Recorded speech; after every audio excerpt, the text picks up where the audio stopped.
Magandang araw po. Humingi po sana ako ng tulong sa DSWD dahil napakahirap po ng aking kalagayan.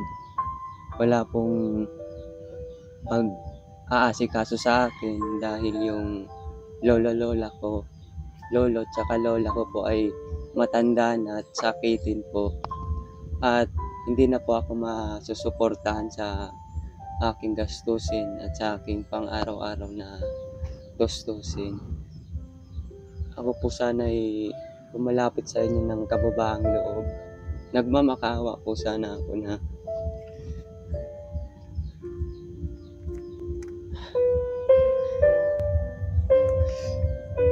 tulungan niyo po ako. Kung nanay ko po, nakiusap po ako. Hindi pa ako pinapansin eh. 21 years niya po akong iniwan. Yung anak niya, naaalagaan niya. Ako hindi niya naaalagaan ng mga ayos lang sa kanya magpadala ng pera. Pumunta lang ako. Hirap na ako sa buhay ko. Gusto ko nang mawala sa mundo. Hindi ko naman ginusto yung ganitong buhay. Gusto ko lang ng maayos at magandang buhay para sa akin. Gusto ko makapagtrabaho at makapag-aral ng maayos. Wala akong magagawa dahil sa kalagayan ko. May stage 4 cancer po ako.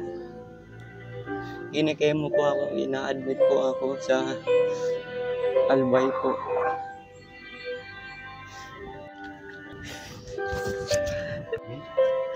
Kasama ko po yung sila Ma'am Chesa and Ma'am Giselle. Pinasyalan po namin si Kirby dahil sa tumawag po siya sa akin ngayon na kailangan daw po niya ng medical supply.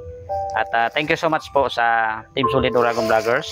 So binigyan po tayo ni May Eds Luna ng pambili po ng medical supplies, and dito po sa sponsor po nitong gatas and bigas po, anonymous sponsor po.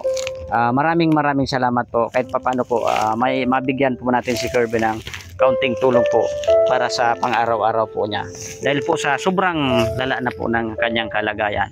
At tinatawagan po namin yung kanyang pong nanay na sana po siya po ay mapansin at kailangan po talaga niya ng alaga sa ngayon dahil po sa stage 4 po niyang cancer. Maraming salamat po sa lahat po ng ating mga sponsor, and sa mga gusto pong tumulong kay Kirby, ayan, i-comment nyo lang po, at sa mga kasama po namin sa Team Solid Uragon Vloggers and Puduran Lens Society. Mag-isa po siya ngayon dahil sa yung kanyang lola at lolo ay naka-admit po dahil matatanda na rin po yung kanyang lola at hindi na rin po siya maalagaan.